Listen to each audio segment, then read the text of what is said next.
Hey y'all, Napkin here, and guess what I'm watching? I don't know what the deal with this show is. It's good from everywhere that I've heard.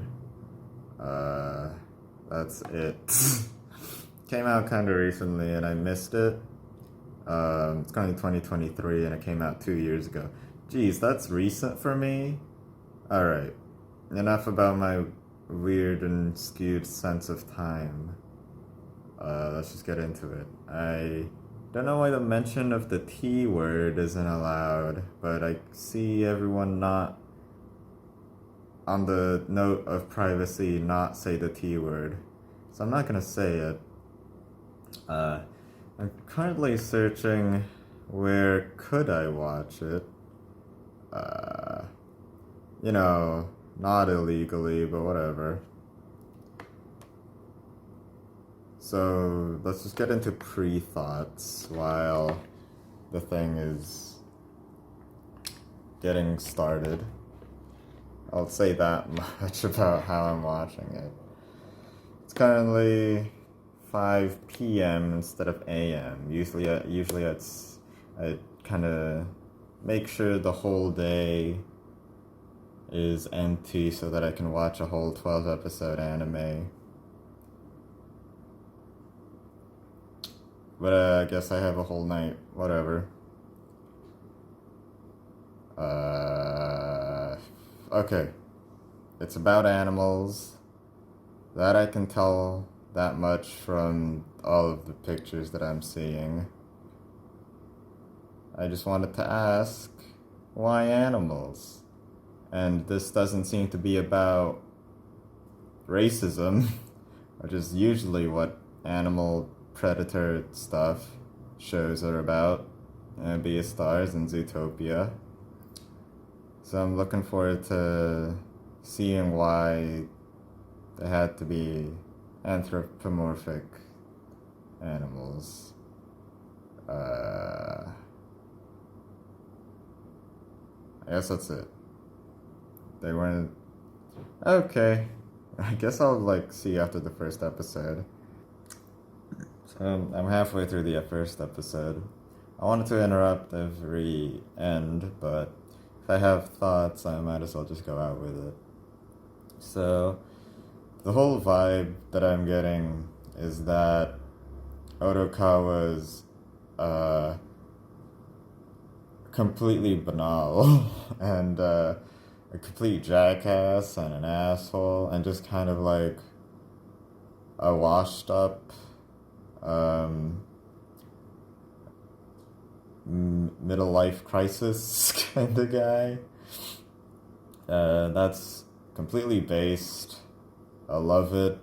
I would love to hear the opinions of this grumpy old guy, especially when it's compared to the Visitor, which is the guy that wanted to go viral. He was like, that's what my life is. And this guy's perspective is, you kind of worry about pointless shit, don't you? Funnily enough, one of the pictures that they took had kind of a criminal that was like an ape, and we don't know what that deal was.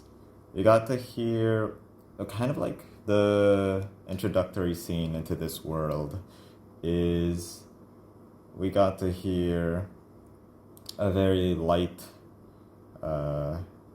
very direct pop song, I guess. Completely ostentatious and pink. And while we got shots of the city and it felt a lot dirtier, it's just kind of people going around and not caring about other people. And even one time the ape had a gun. So that's kind of like the vibe that I'm getting. The city is trying to hide all of its crimes, and it's pretending to be something that it isn't, basically. Again, the pop song was playing throughout the whole thing. its art style is very cute. Everything has like a really rough edge to it, but the animals themselves, the characters are like pretty clean and stuff. Feels very, I don't know, crayon-y, very artsy. Like, I was gonna say it's as if someone drew it, but yeah, it's anime. Of course they drew it. But like the characters feel more Flash animation-y, but I don't think they are. They just look a lot more clean. Uh, yeah, I guess that's it. The only other thing that this first 10 episodes planted is that there's a missing high school girl. That's gonna be great. I'm just looking forward to it because I haven't watched enough to talk about it. So let's go. Yeah, so while the colorful ending is playing, I guess I'll just say my thoughts. I love the song. I just kind of love generic pop idol songs. Something was wrong with me. Anywho, the scene we get right after the eye catch in the middle, it was just a girl is missing. That's what Otaka saw on TV. And then he talked to his like closet or cabinet. We don't know what that's about. My theory is that because okay, what? Oh, this is the preview for the next thing. Alright, cool. So, my theory is that that is the missing girl. And we see that the missing girl is one of the three girls that are in the pop band, I believe, the Black Cat. We'll see if that's true. I'm not making any bets, because it probably isn't. We also got to see like Otakawa's past. He was abandoned when he was young. What's so interesting to me about Otakawa is not only his personality and like he's very pessimistic. It's not necessarily because of his childhood, which is kind of dark. But maybe it is. It couldn't necessarily be that, but it could be. What I find interesting about that is that he isn't really a reliable, like, narrator, even though he is the protagonist. The other characters kind of paint him as a weird guy, so we don't really know, like, to make heads or tails of him. If he's like, he could potentially be hiding something. He could potentially be the most evil one in the show. Who knows? We saw three characters in a bar together. It's honestly a pretty decent scene. I had a fun time with them. Some drugs were stolen. Maybe the alpaca is involved. We also got to see a gorilla or an orangutan. I think it's an orangutan. That's what the guy that the police are searching for were about. It's also about him. It's also confirmed that he is friends with the police guy. That's great. We also got to know that he records all of his passengers, basically. That's pretty interesting. I want to see like how the camera would be involved in the plot in some way. I feel like they would do something super cool with that thing. So yeah. I don't actually remember what they traded at the end. It was Odokawa's not SIM card, data records of the camera, videos from the dash cam, and a brown envelope. It's probably money.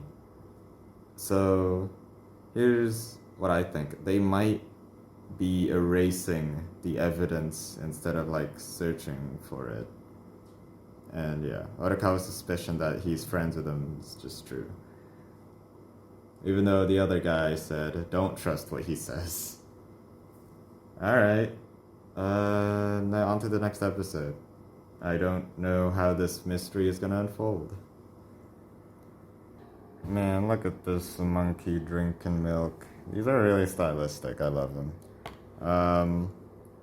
So, okay, halfway through episode 2, there's some weird going on between Otokawa and the sheep. I think they had a cute conversation. And it kind of it started kind of awkward because they weren't talking. There's this radio show that he keeps listening, and they're like completely awful at comedy because everyone keeps criticizing them. I was kind of invested. But the alpaca girl, Shirakawa, says, doesn't he feel awkward? It didn't really feel like an awkward scene, but I guess she thought it was. Basically, he got himself a girl. It was a very cool way that she showed it to him. I love this monkey incel boy. Look at him. So relatable. I think he's 41 and he's just so excited. He just wants a girl, still in the game for this long. He hates his job. All he wants is for someone to slide into his DMs. I gotta say, it's pretty mean that he lied about his income the last episode. I'm hoping that 18-year-old girl, Shiho, will take nicely to that, I guess. That's something to look forward to. Hold on. Okay, yeah. About this scene with the rhino, I don't know what his deal is gonna be. He's kind of an insufferable prick with all those social media posts. I'm kind of doing that right now because I'm recording my thoughts and I'm getting them out. I really want them to be as analytical and opinionated as possible instead of just recapping what happened in the show, to make it more transformative. But this guy, he just wants to be viral, no matter how. He's trying to research all the techniques because his friends did it too. And I don't know what's going through his head right now. The way the scene was kind of okay, funny thing is, look at this. He hangs up his most popular post. That's kind of sad. That's really sad. The music kind of goes, this guy is thinking something. It goes it becomes the foreground of the scene, and it just zooms into his face, and you can tell he's thinking about something. I don't know what yet. Speaking of the music, though, it's pretty good. It's has a band feel to it, I guess. Doesn't feel very EDM or whatever. It kind of becomes the foreground sometimes when a character is just on screen. Last episode, the orangutan had some really grunge electric guitar music. It was very cool. I love the show has a very unique style to it, both in its presentation of the music and the art style. I'm enjoying the show so far, so let's go ahead. Seems like I could talk about the show for 5 minutes for every episode, so calculating that, this will be 24 times 5, just 100. So I'll be talking about the show for 2 hours. Good. See you next time then. I'm interrupting in the middle here, but I feel like this horse joke just made an Osaka comedian thing because that's exactly what they did in Azumanga Daioh. That's it. This is super unfunny. Goodbye, BoJack Horseman. Oh, there you go. Classic episode. Yeah. Really all I can say about the second half is that I didn't expect the 2 guys that are on the radio to go on there. Apparently the thing that the viral kid did was just make a musical cover. What a loser. He doesn't have any damn talent. That's here's the thing. I think it's great that it's about a taxi driver. And it's basically just a lot of people go into his cab. They have problems and or like they have personalities, and the Odokawa, who's just kind of a grumpy man who's kind of analytical and has nothing else to do in his life. So, as a cab driver who meets a lot of people with a lot of different personalities, he thinks he's the authority and keeps criticizing them about their lifestyle and stuff like that. And he's kind of correct all the time because he's an old man and he has all the experience. He's great. I watched a podcast called the PCP Podcast. Someone said it was a very Ben Saint-like show, and I kind of agree. Shout out to the PCP Podcast. They're kind of defunct right now. Comment if you know them, and then we'll be instant friends. Thank you. One of those people was, that got into his cab was the guy that was a big fan of Mystery Kiss, which is the idol pop group. That was also a funny conversation, I guess. We even got to see a bit more of Odokawa's past. I kind of like the dialogue here because it kind of asks you to keep up with the conversation. They're not like it's a real big part of the show because you're just in a cab. So that dialogue is the thing that's driving the show, basically. And luckily, it's written pretty well. It's written pretty engagingly. You kind of are expected to read between the lines sometimes, so you know what the characters are talking about. I like that. It makes you think, is the point. Tragically, one of the comedians got a job and the other didn't. And the last scene we saw was Odokawa getting shot at, or like threatened by the gorilla, even though Shirokawa is waiting for him. So yeah, we'll see how that goes in episode 3.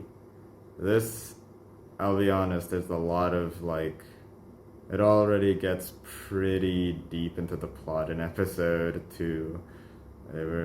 It's an episode 2 kind of thing. I didn't expect someone to literally be threatened by their life. I thought we were just still introducing the characters. But okay.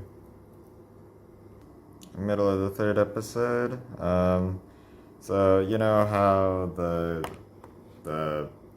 orangutan guy, I hope he's an orangutan because I would sound like an idiot this whole time. He just had a gun. He wants some information about Odokawa. Dash cam stuff. Turns out they're total buds. That's great. They just have a long conversation about, well, okay. I was following along, and it's great that Odokawa actually shortened it and synopsized the whole conversation. What the gorilla wants him to do. Thanks. It's because it feels like he's got this kind of one-track mindset, or doesn't want to be involved in this, so he just kind of shortens it down to what he's basically supposed to do. As he said, it's a giant pain in the ass, and he'd literally rather die.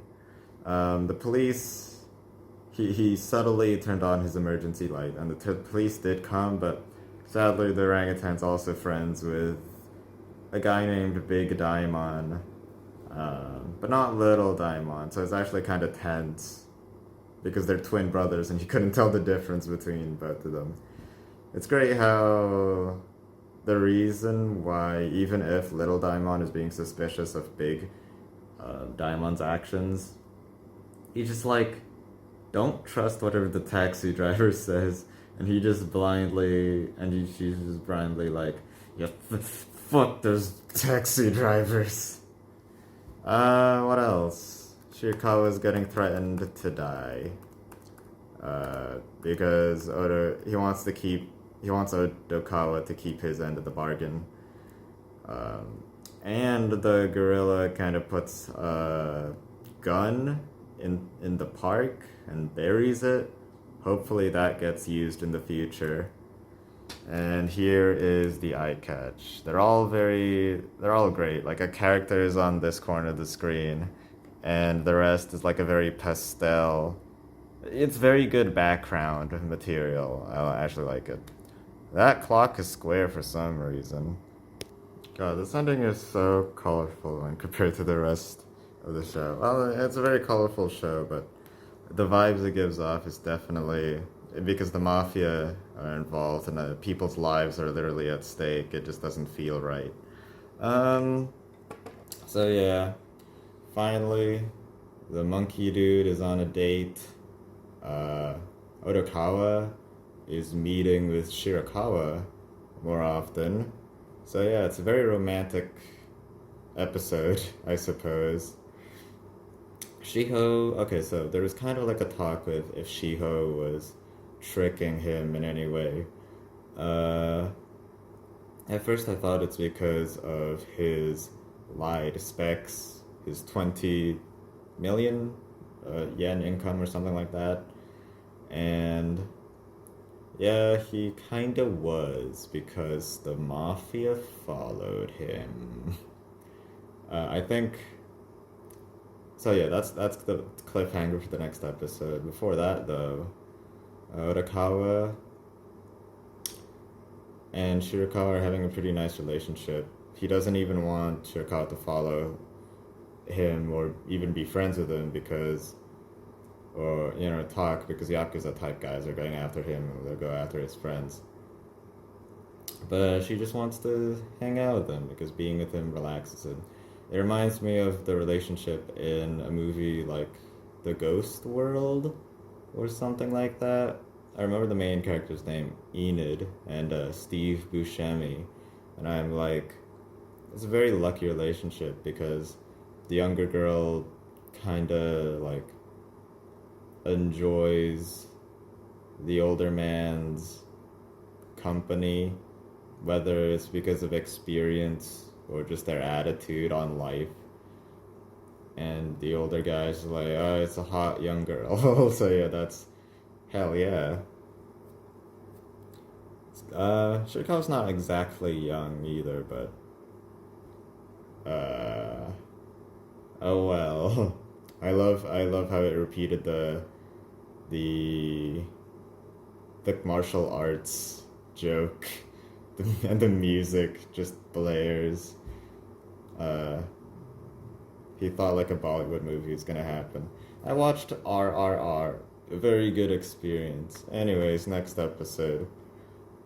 I sure hope these romantic relationships don't end up real bad, or like someone dies, or that Shiho was tricking him the whole time. It's honestly like too good to be true, and it is. I don't know why the mafia like is attracted to the monkey dude, and they kind of want to follow him and trick him. But we'll see in the next episode, hopefully. This tiny little text on the corner of the screen is all you're getting for the eye catch. It's because we're kind of in the middle of a backstory for one of the characters, and it's really kind of just out of nowhere. It focuses on, I don't even know what animal he is. He's like a black animal, and the last we saw of him was being a real big fan of the idol group Mystery Kiss. They kind of looked similar, and either they are the same character or I'm misremembering and I'm an idiot. But yeah, this episode kind of ties back to a couple of things that were already mentioned. Zuden was a game that one of the Homo Sapien Club were doing, I guess. The eraser, that was from Shirakawa. So that's the question. How did the eraser that he bought for a bunch of money ended up in her hands? Holy fuck, maybe she's Ditch 1-1. Who knows? Okay, so I really liked this story, and I didn't even mind that we kind of just went to explore a random character's background for no reason. It's very interesting.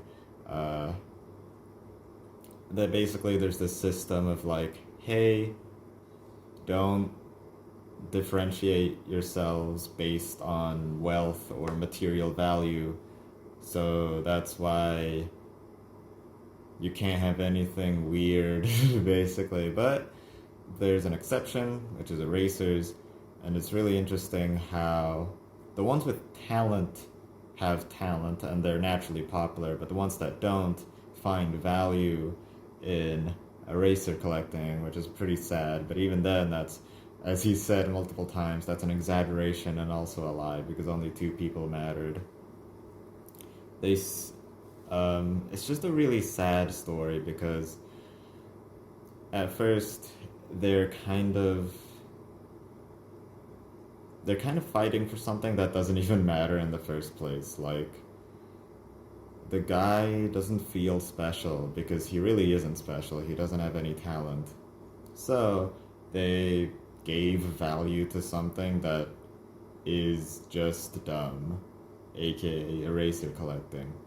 And then he found an eraser on eBay, super rare, only one exists, and he was in a bidding war between them, and he had to steal his father's credit card, and eventually on one fateful night it cost 100,000 yen, which I believe is like $10,000, I think, or maybe $1,000. Still way too much, obviously. It was originally just $30. So yeah, his father beat him. That kind of sucked. Again, what's so sad about this whole thing is that they're fighting for something that doesn't even matter. Like, it was because of the system. It kind of shows that no matter what system you put in place, something happening under your nose is like, they're still doing it, but they're just doing it a lot more hidden. That's kind of the problem with rules. They don't really enforce them, it just kind of inhibits human nature, but they're still gonna do it. Like, you can't stop them, even if you put down the rules. They're just gonna do it without you noticing, or do it through a loophole, which is sad. We're just gonna continue to this guy's life, I guess. I assume all of episode 4 is about this guy. He's in his grown-up age. Maybe there's gonna be a story there. The girl, the coworker who was like a sheep or something was a cute design. Okay, that's it.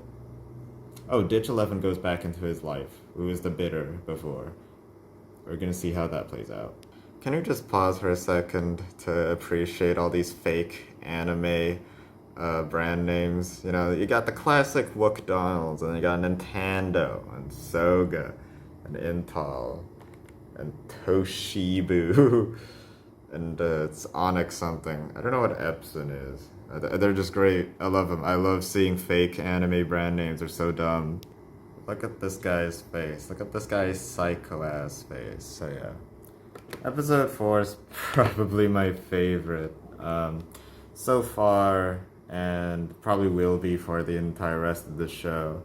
It is the tragic story of a society where he just can't succeed, and he just wants to kill, and it's like the setup for Otokawa's conflict later on in life. Later on in the show, I mean. Hopefully, I'm gonna say hopefully he gets his revenge, but hopefully Otokawa is able to, like, speak through him, so that he doesn't, literally murder him.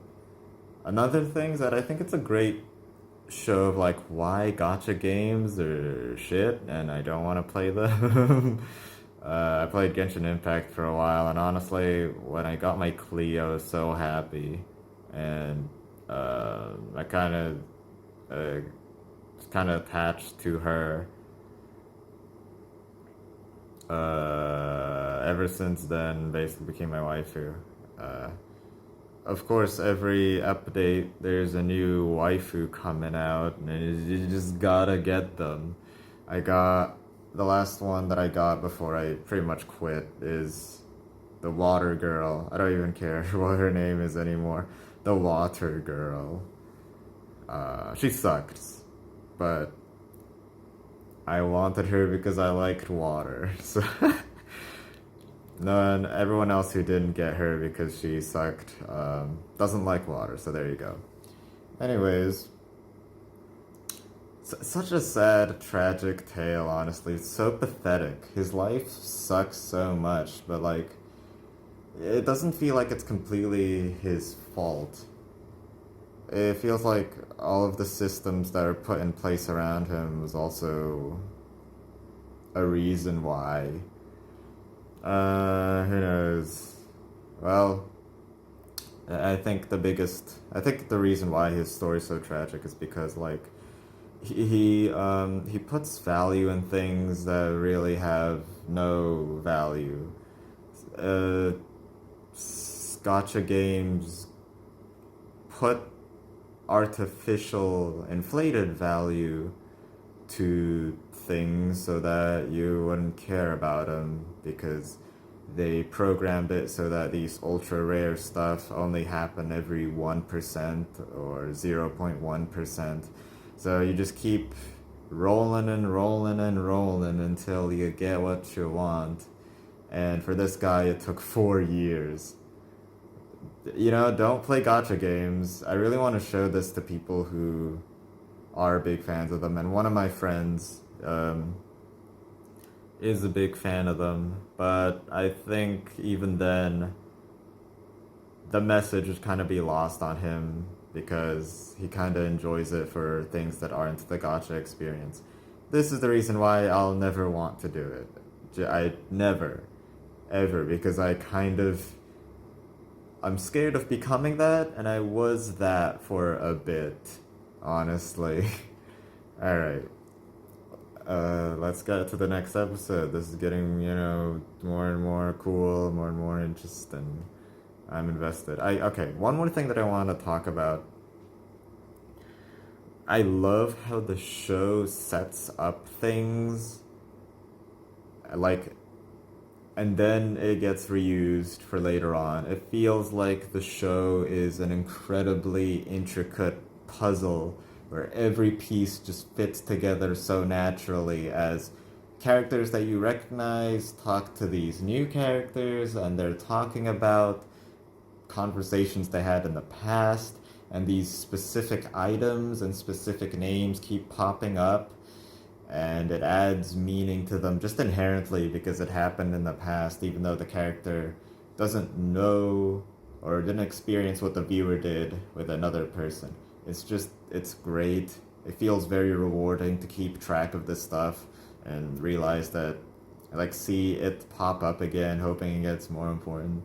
And like these items and names are like so minuscule that I don't think it's important the first time, but when it does get mentioned again, it's like, holy crap. That's cool. Very rewarding. Very satisfying. Next episode. Damn, what are these cute girls? So yeah, it turns out Shiho. I was wondering what happened to the monkey dude. Turns out it was totally too good to be true. Some people in this world just kind of get the short end of the rope here. Yeah, something about cut gemstones and idol stuff. Honestly, I've heard like a lot of stories in anime, mostly about struggling idols and trying to become a popular girl. The entertainment industry sucks. If you want to watch more about it, watch whatever that new anime was. Idol. and the girl sang, Yoasobi sang the opening. I don't remember the name. I watched the first episode, which is like movie length. That was okay. Honestly, if you want my opinions on that, I'll have to bother me some other time. About Odd Taxi, though. Hold on. Okay, yeah, okay.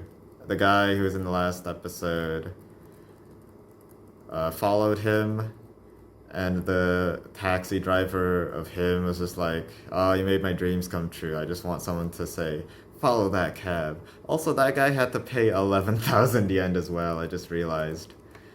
And he doesn't really have that much money right now. Well, he did pay 5 million for the game, which is like a lot. Well, whatever. And also this fox guy, I don't actually know what his animal is. He's just a big guy. He asked for the dash cam. And, earlier, he's not meant to give out that sort of data. So, he said he'll consider it. Another thing is that, what was it? Oh yeah, he picked up someone kind of similar in the past, and that's definitely going to be mentioned again. Yeah, a lot of this stuff is just unraveling, and I'm curious to see where it all ends up. I feel like maybe he's talking about the missing girl? Or maybe it is Nikaido herself, who knows. So yeah, let's just go ahead and watch the rest of episode 5. Also, I don't know why she just left the phone sandwiched between the seats. It's, I guess, so the guy could track him. But why did the girl leave it? Okay, whatever. It's a mystery. I'll figure it out later. I assume the song playing at the ending here is one of Mystery Kiss's songs. Yeah, I think usually during in the middle of an anime, I don't actually have that many thoughts besides it's great that the plot is progressing. The only thing that I have to say is just to continue the thing that I said on the 4th episode. Things keep getting called back on, and it's satisfying when it comes back up. It happens so much in the show that it's kind of just part of its deal. So I guess one thing that I want to mention, just good news, I guess. The guy that was a fan of Mystery Kiss, who was also a fan of just Nikaido, apparently, won like 1 billion yen. So that's good. Good for him. Hopefully he uses it well. We don't know what the serial killer's plan yet to kill Otokawa.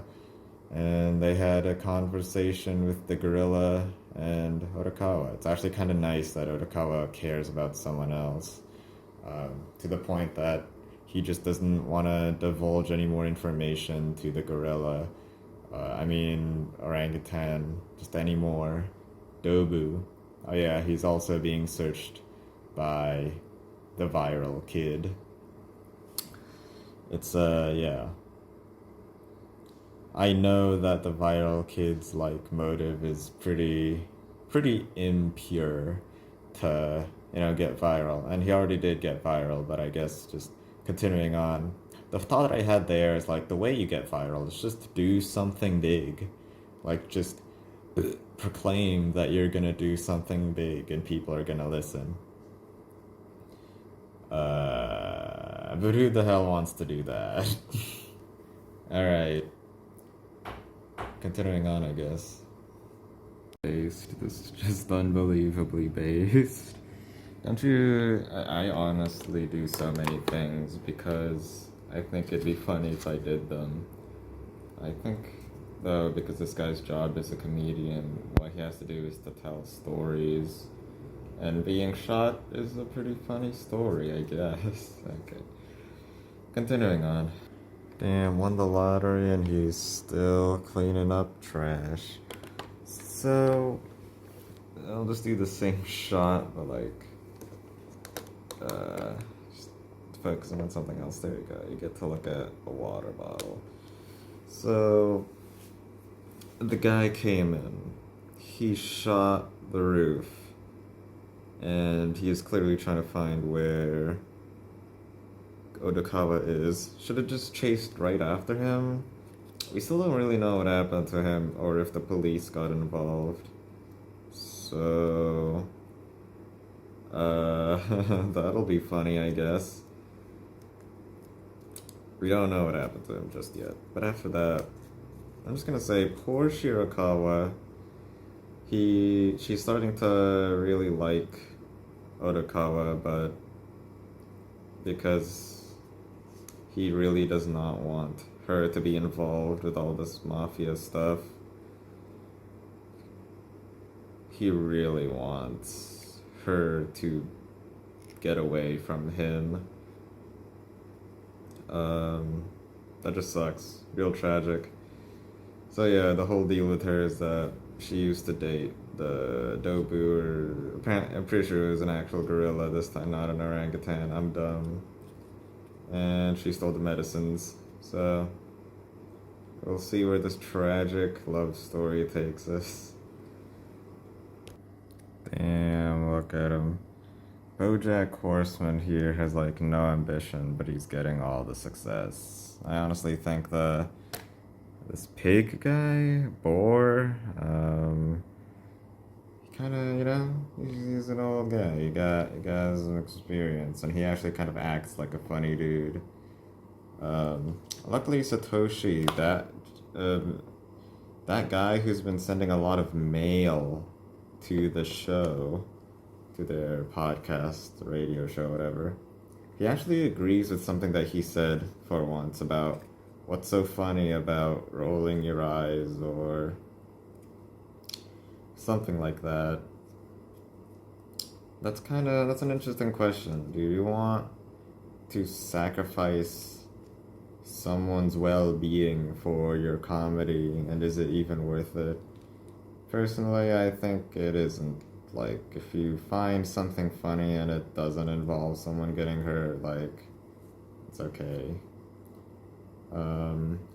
This guy, the horse guy, he has some kind of relationship with the idol girl, and the idol girl likes him. I don't know what their relationship is. That's cool. Continuing on. Was there anything else? Hold on. Oh yeah, the Odokawa and Dobu team up, and they're trying to find some people. I'm just gonna say, like, the Odokawa said he's gonna try to find Taichi, which is the kid that wants to go viral. What happens after he catches him is not really known. Same with Dobu, who is planning to cosplay as him during Halloween, and there's some risk there that he won't appear during Halloween. And like, why would he even be involved with him? Like, why would he want to approach him? But whatever. We'll see how their plans roll out in the following episodes. Just one thing though, about Odokawa's closet. In the opening, it's hinted it's like a cat of some kind, but I don't think that's right. I think that's a total misdirect. I still think it's the missing girl. I'm adding to the bet 100,000 yen. I guess that's more of a audition. What's the word? Auction. Okay. Alright, next episode. So while the opening's playing for the next episode, I just want to say, like, I like how all the characters are getting focused, and there's so many emotional arcs kind of going on each episode. I kind of wanted to save this till the end, but it really reminds me of Do Ra Ra Ra. Wait, I haven't watched that yet. Baccano. It reminds me of Baccano. With all of these characters getting so many stories, and even though there is a kind of a protagonist, it doesn't really focus on him. It focuses on everyone somehow. They all have so many different stories, and how it all connects together is so fun. Alright. Okay, now that I'm basically campaigning for the same thing that this doofus is saying, I feel like a doofus myself. I can't tell if that's the little daimyon or big daimyon, but what? It doesn't matter. I don't trust him, so I'm going back on my bet. Okay, on the contrary, it might be a double misdirect, then it could still be the girl. Who knows? Alright, well, my sixth sense is wavering, so all bets off. It's not like I was in debt or anything. Unlike the monkey guy, Kakihana, something like that. He, every time I look at him, it's pretty sad because he's got so much debt from all like the tax collectors are coming to him and stuff. But he buys an expensive ring for this girl that doesn't even love him. It's a train wreck waiting to happen. Really sucks. It just sucks. Yeah. Alright, so it turns out Odokawa wasn't working with Dobu wholeheartedly, just pretending. I like how the situation was kind of so complicated that he had to draw a diagram between all the characters. And it's great that the story kind of realizes that it's kind of confusing, so it dumbs it down sometimes so that people would understand, and it's also to explain to the other character what they want, what this other character wants this character to do. It's pretty good. It's great for me because I'm dumb. So yeah, I guess we'll just see how Odokawa's pretending to help Dobu then. You know what was so like maddening as well is oh yeah, I forgot to show you the eye catch. What was also kind of maddening is that of course we don't get to see what is inside the closet as he was just about to open it. This is continuing on. At the end of the episode, episode 7, Yano, I had the completely wrong impression of him. When he bumped into Kadokawa, wait, that's not his name, Odokawa, I thought he was just annoying, but he kept rapping, and he kept doing that, and he kept rhyming words, and now I love him. It's really good. I love flow. It's so satisfying to just hear words rhyme with each other, okay?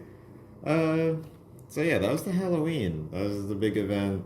Their plan probably didn't really pay off. Like, they weren't able to find the guy in the mask, and they weren't able to catch Taichi either. He ran away. So that sucks. That's kind of really it. Oh, one more thing.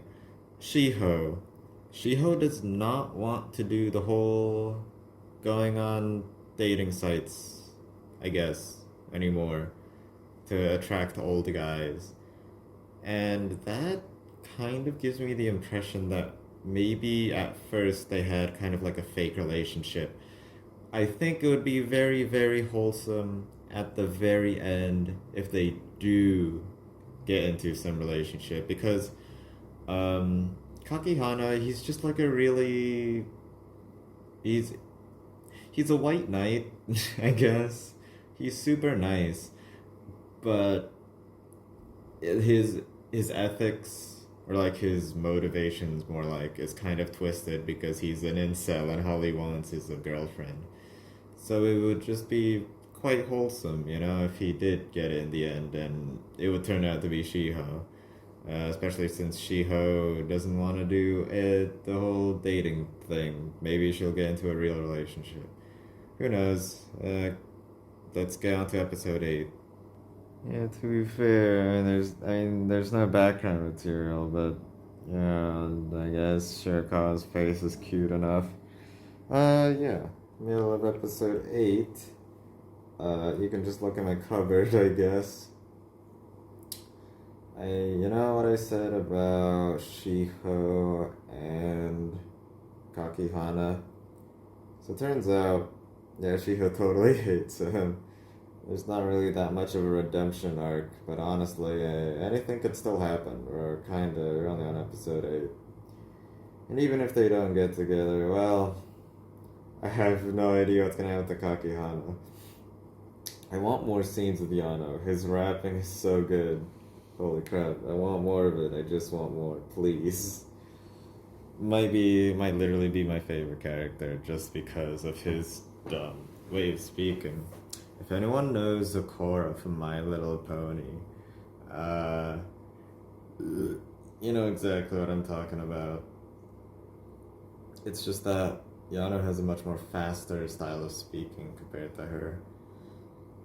Anywho, what happened? Hold on. So yeah, this kind of shows how the gorilla... This time this is a real gorilla, it's the doctor dude. I should find it pretty cute how Otokawa doesn't care about many things. He doesn't want to be involved in the mafia. He doesn't want a lot of money. But he really cares about his clinic friends, Gorilla and Shirakawa. It's also, it could also be because they're the only ones who are like studying him. So they could figure out why he's not sleeping anymore. Who knows, maybe it could have been the feet cramps, because that was a big issue when he tried to sleep. They're suggesting it's synesthesia, which is an interesting solution. And it actually gets used because Dobu's making use of his synesthesia by being able to see people out, I guess. He's a real introspective person, which makes him like the perfect cab driver when I think about it. He could just see into people's souls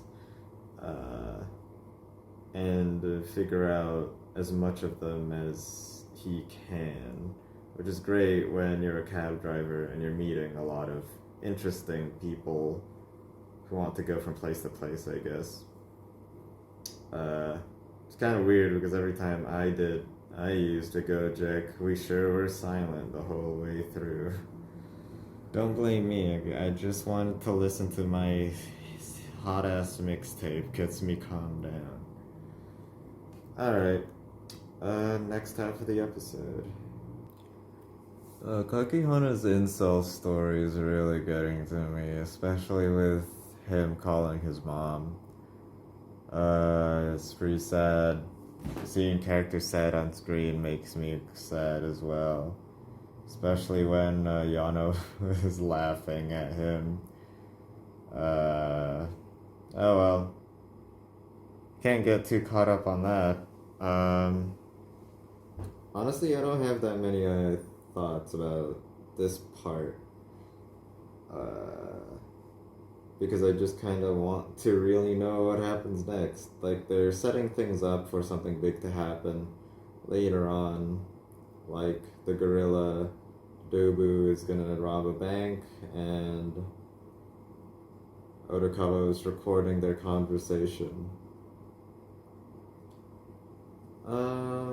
I just gotta say about Otokawa's morality here, like, he seems to be taking, like, all the sides, I guess, because he's not really involved with the guy who has 1 billion yen. You know, like, he has no real reason to help him, but he still does anyways. because he's kind of naive. Like, he really has this sense of justice of, like, he's got to at least know, and if you want to live, you know, don't get involved with these gangsters who are going to steal your money, and Norikawa knows all of that. I guess he kind of just doesn't want to be involved with the mafia, and is just kind of forced to be with them. Okay. I guess that's it, really. Alright, he also noticed that Kakihana is missing because Shiho is involved with the mafia as well. Okay. I wonder what Odokawa is gonna do to all that. I don't know how he's gonna save him, or even if he will do that at all. But he felt kind of bad about it, so. Alright, now I'm reminded. Isn't it kinda effed up that there's just a cat right there? Like, everyone. Like, that's a walrus, and calico cats exist, aka Shiho, and horses, and boars, and every other animal, so, like, why this cat? Why this cat not a real anthropomorphous being? What is the logic here? I remember the question that I asked in the beginning, why are they animals? And I think the answer is nothing really too particular. I think it's just easy marketing. Isn't it cool how every character is an animal? Don't they all have good character designs? I'm imagining it with all humans, and I'm just like, that kind of sounds like a slightly boring story, I guess. Like, it's a slightly more boringer story. Nothing about them really screams that they had to be animals. Like, they're just humans. You know, they use the internet, but, like, whatever. I guess if it were humans, it'd just have to be Baccano again. Because this really gives off Baccano vibes. Continuing on. He's probably thinking of other girls. This is making me sigh the hardest sigh I've ever had, because I just want this to happen to me. You know where to contact me, thanks. I'm not even gonna elaborate on that. Okay, so while I still remember and not forget it, these kind of scenes that are like in the car, they really kind of like pay attention to the backgrounds that are moving. And I think what they're using is just like 3D models. It's like the camera is going through, like, for example, in this scene, they're like turning the car to the left. I think it's great. I think it's cool. I think it works. Yup. I just really want to appreciate all the art that's going on. Alright. They're currently being chased by a van. I just want to say as well, like, as Dobu is having their conversation, he noticed that there's a van following him, and he's just continuing with it. He has so many things in his head. He seems like a real intelligent character. I'm gonna start like just saying what my thoughts are when they enter my head instead of at the end of the episode, so that I don't just keep recapping stuff, I guess. I think it's really interesting how Odokawa has this disease, synesthesia, and it lets him to basically sense some supernatural stuff, I guess. And I think it's best seen when he can see people and see their souls, because it really is true. He's like being good. I'm like questioning his morality here, because he seems very standoffish to some people. But in the end, he's really trying to be as good as possible as he can be. And he's like honest to the ones that he thinks are good natured, but the ones that are doing evil, such as Dobu, who is just working for his boss, he's only pretending to help, but he's truly helping and giving a chance to the ones that at least have some semblance of wanting to do good. For example, Taichi, the kid who wants to go to viral, he basically sent a message to him, hey, Dobu, that guy that you wanted to catch, he's actually gonna be at this place at this time, so go catch him. And he might or might not actually come. He already knows that his true motive is to just be viral, but he's viral because he wants to catch Dobu. So, maybe what he's actually gonna put his words in his mouth or whatever the saying is. He's actually gonna do what he says. And it's pretty obvious when you watch his videos. Like, he just keeps saying, oh, hell yeah, bro, we broke a new record, we got 2 million subscribers. Everyone pay for this.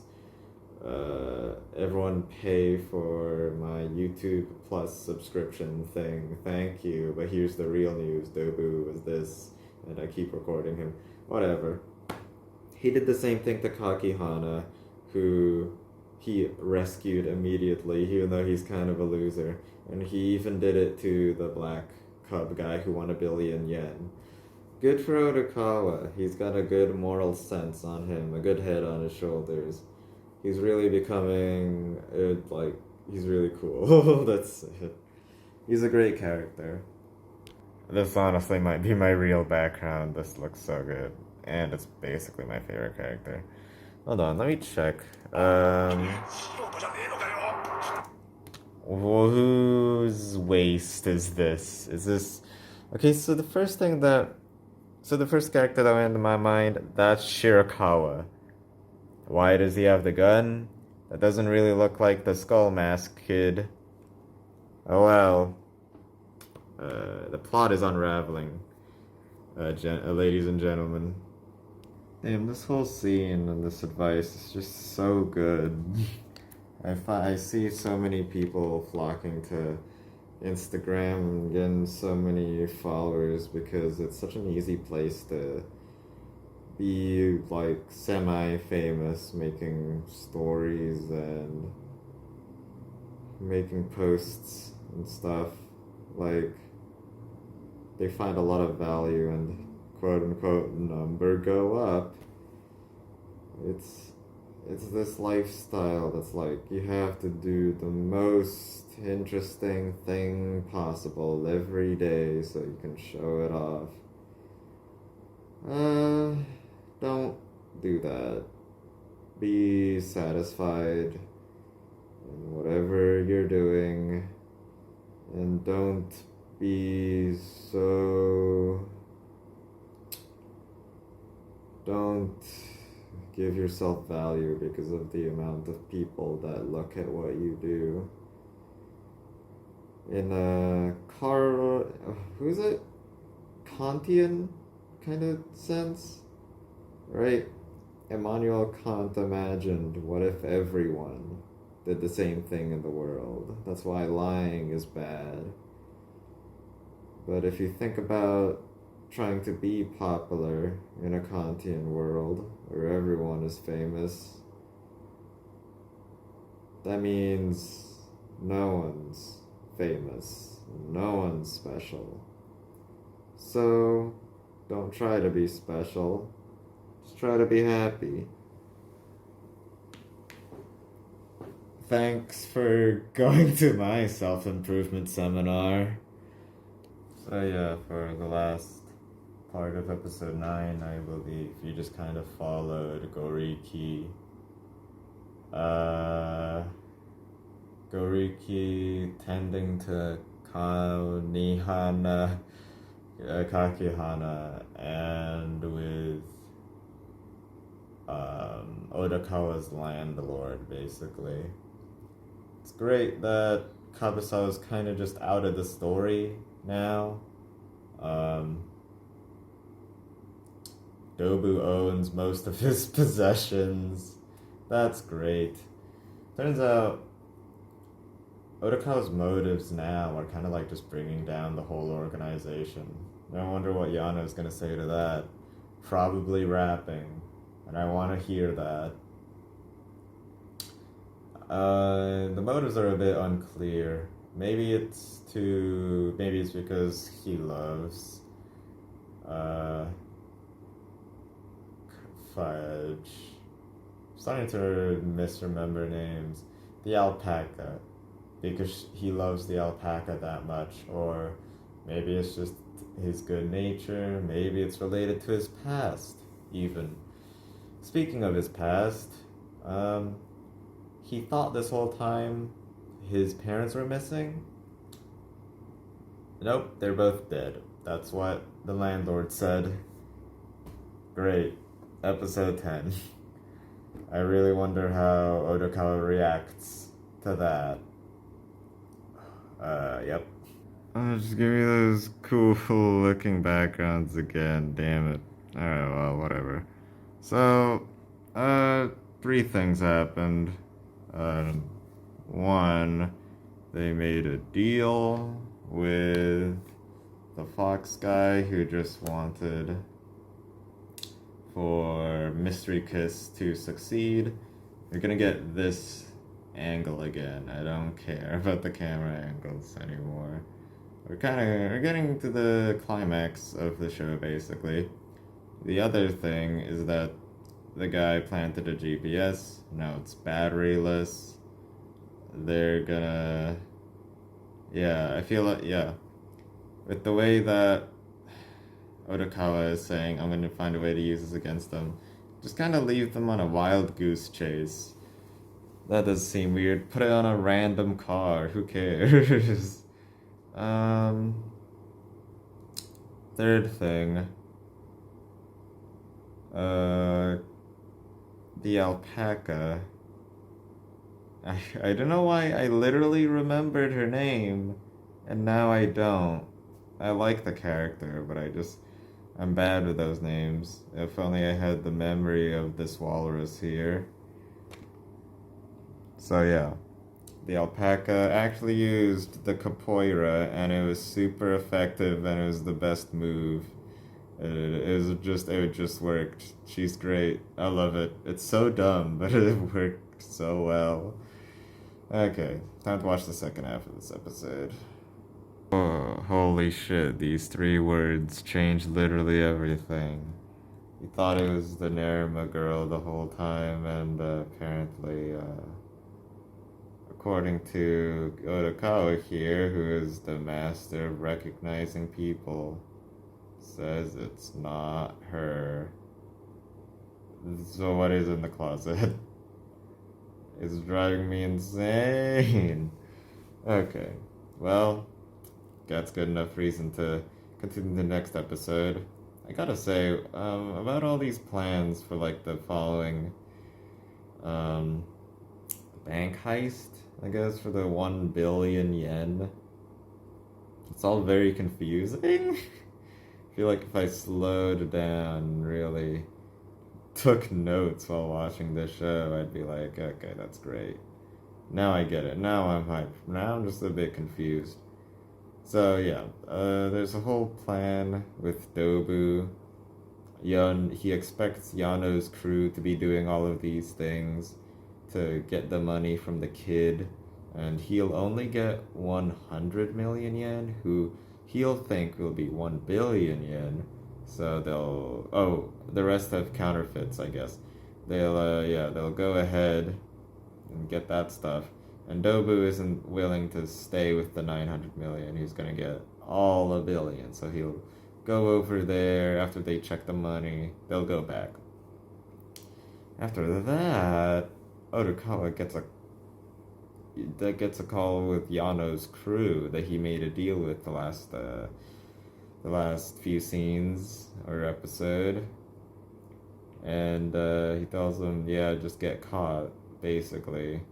And then he contacts the kid who has the 1 billion yen and just says, just follow along. It's all pretty complicated. A lot to keep in your head. And I feel like if I just see the action happening, I'd be very entertained, so it doesn't matter. Let's go. Of course, during a crime scene, of course, during a murder, this fucking boy keeps rapping and pulls his phone out to record the sitch. Oh, every scene, I love him more and more. So yeah, the whole point of this half of the episode is it's this girl. It's about this girl. Well, more closely to we got to see like the side of the story, but from Nikaido's perspective. She actually got pretty jealous and literally wanted to kill one of her idol friends. Uh, I she's it's just the she's blaming the wrong person. She should have went a bit higher and killed an executive. I'm just gonna say, it wasn't her fault at all. She didn't deserve death. Surprisingly enough, though, like we got to hear Nikaido's perspective in like a more introspective way. Um, but she didn't die because of her. She didn't. She might have gotten murdered. It was like in the middle of a boardroom, and she was just sitting on the big seat. Yeah, it's kind of weird, and we still don't really know how she died just yet.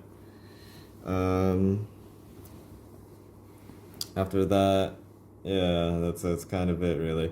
She kind of stopped thinking about winning or losing, and has this horse guy take care of her. I guess it's cute. Good for her. Um, the thing that I want to question is Otokawa said when he saw this news last episode, he was like, it's not her. So why did Otokawa say when he saw the news of the body in the river or whatever, he said, now you can't escape, if anyone remembers that scene? Like, is it her? Like, the whole point was that it was kind of a misdirect until now. So, like, even he didn't know? Okay, it's good. If someone is able to explain the entire situation regarding Otokawa's closet and just put it in the comments, thank you. You know, I feel like there's a secret to Odd Taxi's success, I guess, and baccano-like stories. It's just to have all these characters be related to each other, and that automatically makes them multifaceted if you just make them like all kind of intelligent and smart, I guess. And they all have their own problems, and the way they solve them is just by contacting other people who are related. Like Dobu is kind of some surprisingly smart and lectured Taichi that episode. I say that because the horse guy and the comedy guys is a bit like it's honestly not really. It's kind of the one that's the least related to everything else, and it's kind of it's not really that great of an arc because it's mostly disconnected, really. And yeah, the Boar guys' arc about kind of becoming a failed and out of touch comedian has if I'm being objective, it has nothing to do with anything else, and subjectively I don't.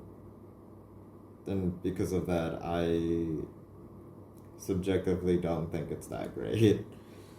The only reason why it's even involved with everything else is because the horse guy has a relationship with Nikaido, who is currently having a press conference about one of their friends being dead the whole time.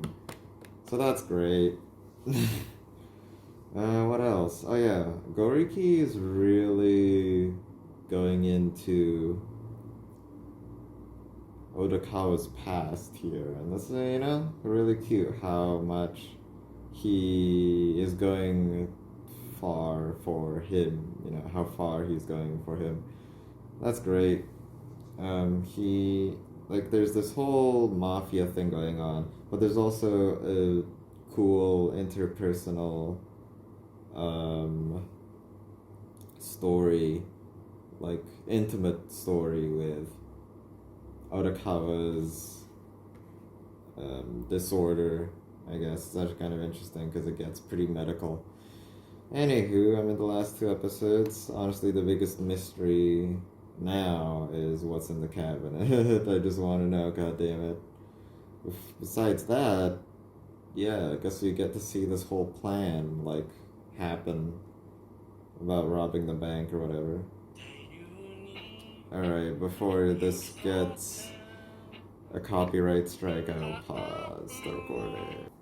Boss, rhyming anymore. Oh my god. All of Yano's charm is just gone. He sucks now. I also like how the cop basically just realized, yeah, this kid's involved in a lot of mafia shit. So let's just have him head home. He just knows. That's amazing. Cops do good jobs sometimes.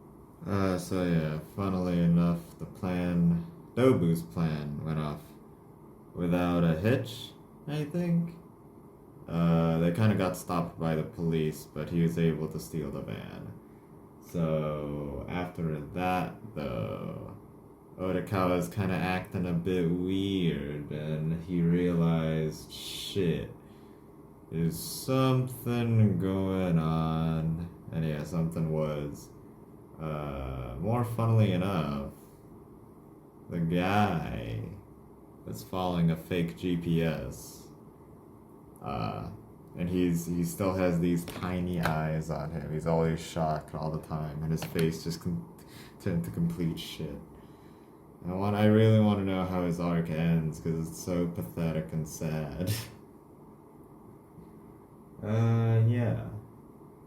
I guess that's it for now. He still really cares about Shirakawa. That's pretty good. One more thing though. The music is spectacular. When like some big moment happens, it uses the synth of like the electric guitar or something. It's good. Okay, before the end of the episode, of course, there's a chase scene. It's a taxi episode. It's a taxi anime. So, of course, there needs to be a chase scene, and it looks kind of decent, honestly. I think they're using 3D models for the cars, and just plain good backgrounds, like art for the actual map itself. looks good, I guess. Before that, there's this super tense scene with the guy in the fourth episode. It's real good. All of his scenes are just, they're visceral. He like screamed from the bottom of his heart that he shot the Dobu. Pretty effed up. How, like, this anime is really good at making tragic and sad characters, and everything that they do is just fueled by this false sense of righteousness and justice that they're trying to be. Like, he's just trying to satisfy himself with his like, I think the best way to call it is like a first world life problems, I guess, because it's not really about survival. It's like, it's above that. On the triangle of needs or whatever. And he put it on so much value that oh god, whatever. a misplaced sense of values as well, I guess. Come on, it's gotcha games. That's why I don't get into them. I'll become a serial killer. Let's watch the end of the episode. Currently, yeah, Otakawa is being chased by Yano. Man, this shot. Also pretty sad how the younger brother, who's kind of like seen as an idiot, now he's arresting the older brother who's actually evil. It's kind of weird how the older you are, the more mature is the one where you're like gonna easily like you know, die young and as a hero, or live long enough to see yourself become the villain. Something like that. You know, this reminds me of that real life story of that real life superhero, whatever his name was. And he ended up just selling meth. Like, he spent a lot of his life being a real hero in that place that I don't remember. Detroit? Oh, Seattle. The place of Seattle. There's a lot of drug dealing going on, and he stopped many of them. And then he started dealing drugs himself. At first I was like, why would you do this? You were so against it most of your life, and you made a whole big social media campaign about it.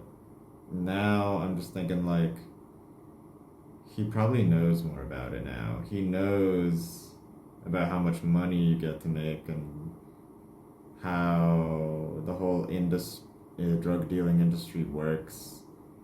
You know, how lucrative it could be. And now that he's knowledgeable about all that, he can get away with it easier. But of course not. He became a drug dealer. Oh well. What I'm saying is that there's kind of a thin line. Like, I think these two brothers kind of story is about morality and justice and how easily you could get into crime. If anyone's watched Psychopaths, I think the sentiment of, like, even if you are a cop, even if you're fighting against crime, you're still experiencing crime, and that'll make you more evil just by associating with them. That'll make you more knowledgeable. It's kind of sad. There's probably a lot of like hanging threads in this anime, but one that'll stay in my mind is, hey, why is Yuki dead? How did she die? I want that answered. I want to know what's in the damn closet. There's probably more, and we're gonna figure that all out in the last episode, I guess. Hopefully Otakawa escapes Yano, I guess. There's a lot of characters that we just left and we just kind of assumed that their arc was over. Like, well, Taichi's arc is definitely over, because he made a big online social statement. And I feel like that's the kind of arc that a lot of people need nowadays, because everyone wants to become famous, you know. Maybe the comedian duo's arc is also over, because now the boar is like just open and honest about regretting everything in his life, and the comedic bit that they were doing, the time machine bit, led into that pretty naturally. And it's very obvious that it's not like a bit anymore, and he's just very honest about what he regretted in his life. And the horse noticed that.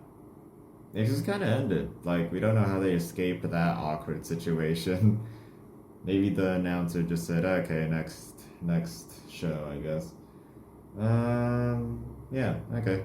Let's watch the last episode. It's currently, let me show you the time right now. It's currently 11, I believe. Sorry for making you rotate your device sideways, but it's 23:11.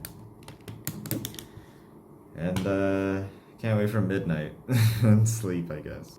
Oh, one more loose end, the guy who is obsessed with gacha games. That's kind of the one that I'm most curious what happened to him about, honestly. Alright, episode 13, last episode, here we go. Here we are, here we see a walrus underwater where a walrus's natural habitat. So, the beginning of this episode was very eye-opening. He hates humans. What? Humans? What? Where's the humans? It's all animals here. And, yeah, he was diagnosed later on with visual agnosia. Now, I don't know what that is. And the way the show, says it is that his eyes don't know what he's looking at. So, the natural connection is that since he was bought an animal encyclopedia book, he knows all about animals, and what his eyes started seeing is that everyone was turning into animals, and that's how he kind of recognizes everyone, I guess. Possibly. That's pretty cool. Maybe I should start doing that. Like my friend, this guy's a wolf, and this guy's a giraffe, and I'm a squid. Actually, I don't know if land animals and sea animals read together. Whatever, it doesn't matter. It's a cool idea. Besides that, we see everyone kind of tuning in to Otokawa. Otokawa's chase scene, and any time everyone just kind of stared at him. Everyone was having their moment, their existential crisis of their life right now, because all of these characters are incredibly flawed, and they all happen to just meet each other, and they're all reminiscing on what makes them kind of happy. So when Otokawa dropped himself into the river, everyone's thinking, this reminds me of chicken karage, and that time I threw a body bag in the river, I guess. That's great. Good to know they're, having some kind of good moment while Otokawa's dying here with all the double suicide stuff. He was abused as a child, and all he wanted was just a life, just a normal life, I guess. Quite a tragic life. That's why he wasn't really aiming for money or climbing any social ladders. Being a normal person was just enough for him. And that's just wholesome. Well, last 10 minutes of Odd Taxi, I guess. See ya in 10 minutes.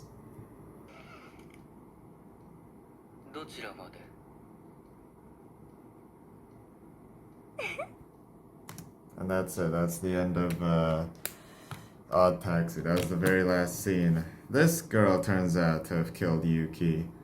Amazing. Great. It's just me, or we don't really know why yet. I'm just gonna say it's great that this young girl is a serial killer. I would probably really love a continuation just to see what this young girl gets up to. But I'm kind of satisfied with everything else, really. I'll watch season 2 if that exists.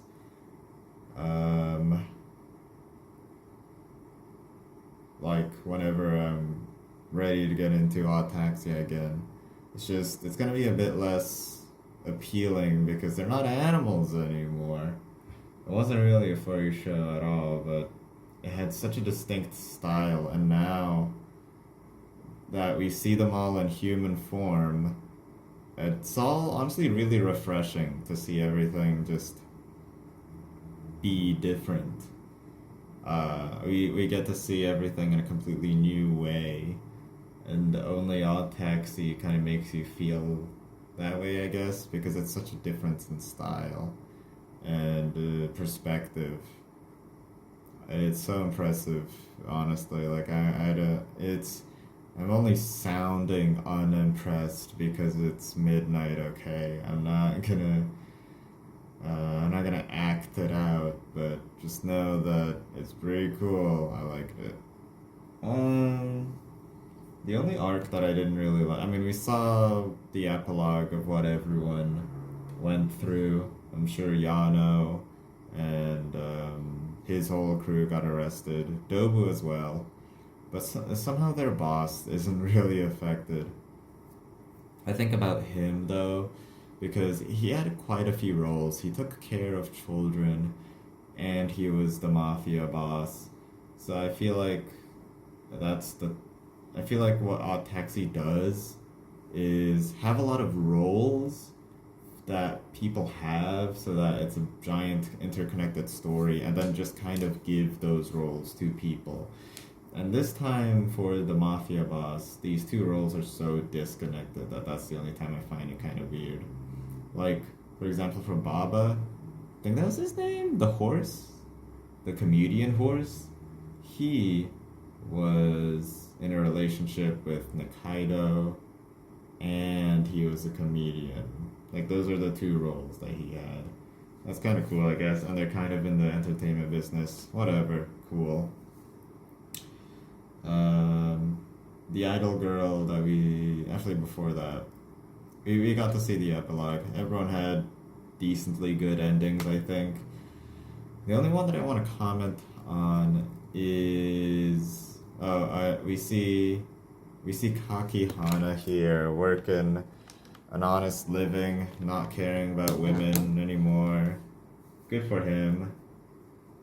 We see the fat dude who wants to be viral. He's just studying.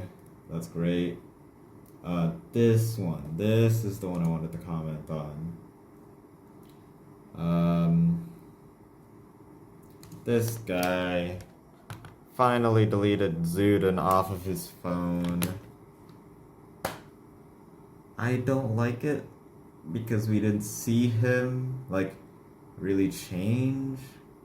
We can infer that when he wanted to kill himself from jumping off the bridge, he saw that Odokawa went off of his bridge in the taxi, I guess. And that was enough to make him satisfied that the person he wanted revenge on just died. It's kind of a twisted way for him to move on from his life, but okay, great. I wanted to see what happened to him before then and until now, I guess, but whatever. I can just like assume what happened. Yeah, I think that's it. The comedian duo has like some success, I guess. Is there any loose strings? Well, of course, besides, hold on. Besides this damn girl, we don't know where she's from, I think. Like, if she had an animal form, I don't know what it would be, or I just don't remember. But yeah, this is obviously set up for something. If there is a season, as I said, if there's a season 2, I'll watch it if I'm interested again. I feel like more than anything though, I'm ready to get into Durarara because this whole story structure really reminds me of that guy's work specifically. I don't remember his name, but the author for Baccano and Durarara. And the whole point of it is that it's basically just a cavalcade of characters and this interesting interconnected story between all of them, and how all of their pasts intermingle into the present and how they learn from their mistakes. Honestly, I thought Odd Taxi was a lot more direct than Baccano, which is why I'll probably like Odd Taxi just a little bit more. Because the whole story about the immortals was a bit too complicated for me, while Odd Taxi was a lot more straightforward with its character arcs, like their issues and how they learned from it. In Baccano, it had a very unique aesthetic, and some of the characters were funnier, for sure. I'm looking at a specific comedic duo that are a lot funnier than the one that are in Odd Taxi. You know, we can make comparisons until the end of time, but yeah. Odd Taxi also has the refreshing change of scenery at the very last episode where we see them all turn into humans. And I finally got the answer that I wanted at the very beginning of this video. Why were they animals? I thought it was a marketing technique. Now, there's an actually good plot reason. So that's good. Yeah. It's a bunch of characters shoved into a time and a place in a city, and they're all just interacting with each other, and that makes a very good mystery and a very good drama, because that's what it's all about. I'm not like stretching this out for any reason, and I do want to sleep, so I guess I'll be done with this video. Should I give a number rating? Maybe with all the praise that I'm giving this, it'll feel weird, but I'm giving it a 7 out of 10. It's not so good that I love it that much to give it an 8 or a 9. I feel like it kind of objectively deserves that. But I feel like these aren't like that. This isn't really the story for me, I guess, because I prefer more meme, more comedy, I guess. I know there was a comedic duo here, but they weren't that funny. Come on. Yeah, okay, that's it. Consume everything and goodbye.